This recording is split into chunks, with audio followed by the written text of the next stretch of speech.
Welcome back to Escape to the Finca, episode 17.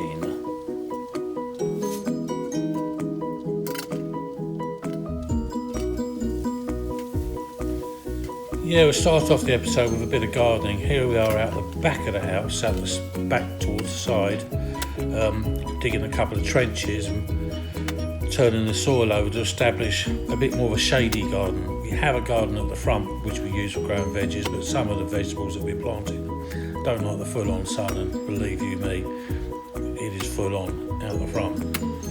This sun here we get a little bit of shade, so yeah, this gives us another place to grow veggies which are a little bit sun shy, if you like.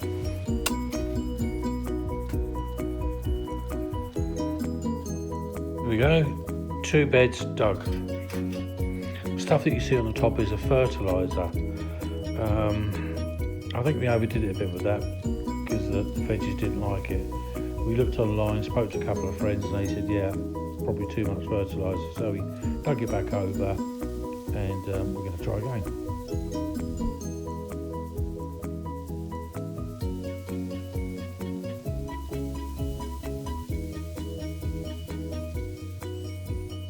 Part of the gardening project was to install a new tap, which I did, and there are the existing water filters.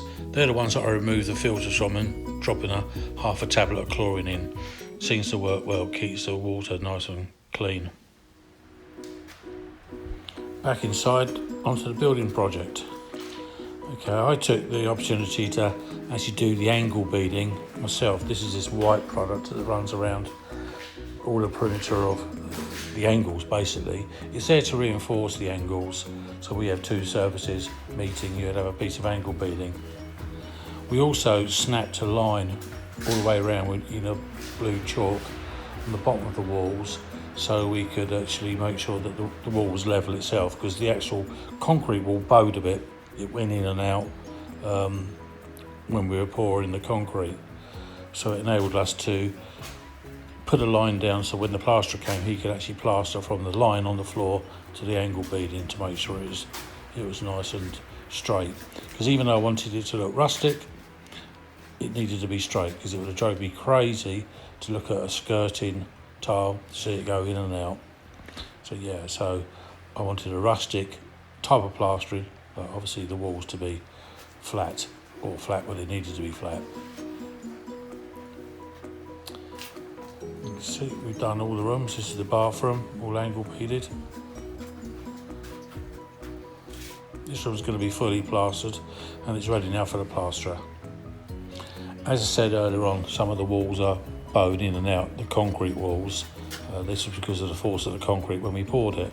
So we've had to build it out. So the good lady's here, getting her hands dirty, just making the job a bit easier for the plaster. She's putting on a coat of render before they got there. This is me just taking the last bit off the stairs. The stairs are quite narrow at the top. We're trying to get every centimetre we can. So, yep, we can run away and just gain as much space as we can. This is Bill, our plasterer, just finishing off. He's done all the downstairs walls, the hallway, the bathroom, and the concrete walls in the 2 bedrooms, and just finishing off on the stairwell. This bit of white trim that you can see was quite a good find.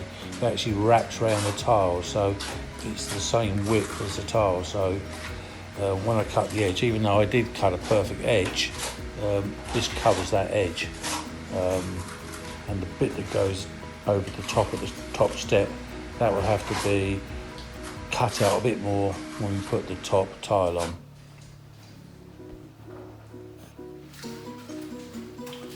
There we go, this is the bed base. So that's going to have a tile on the top there like that. And then another tile, so that'll be a cool tile there. We also have the same one there on that wall, with a white tile on the top, and then the floor tile there, and the bed will actually mattress will sit inside there.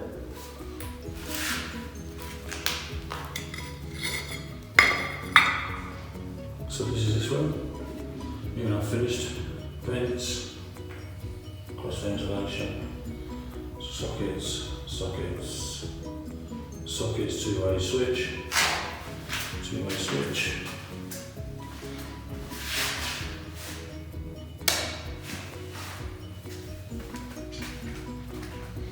Bathroom, that's the light above the sink, and I think I will put an extractor there as well. So the sink's going to go in there. Big mirror, maybe vanity unit, who knows. So this is going to be shelved now, that recess will be shelved. Remember, I put this wall in just to make it a shelved unit, otherwise it would have been just a big open bit there, so that's now handy for shelving. Shower is small, but I think functional.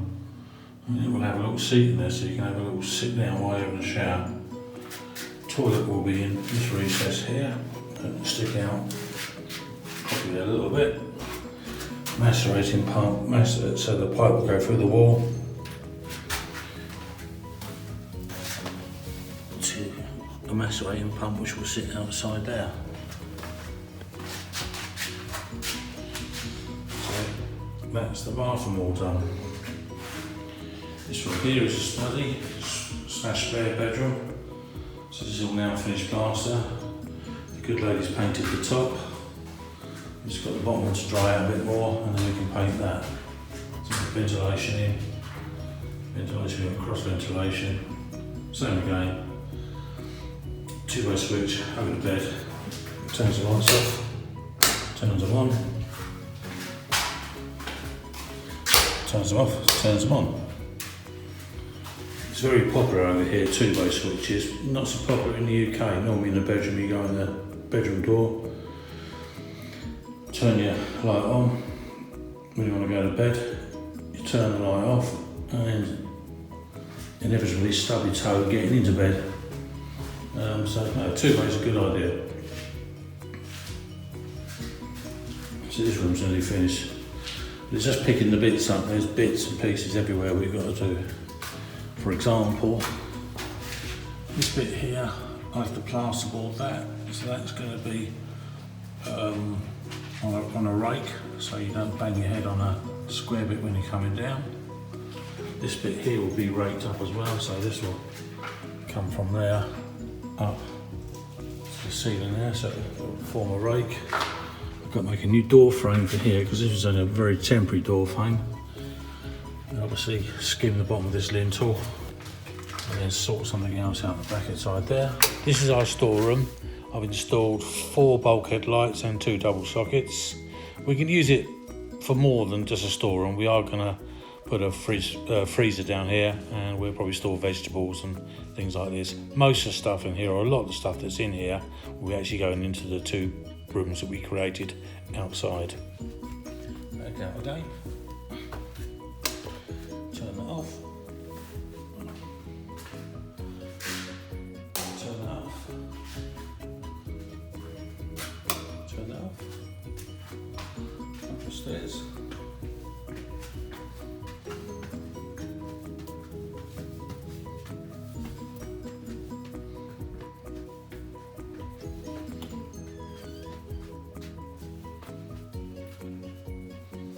Back over to the master panel.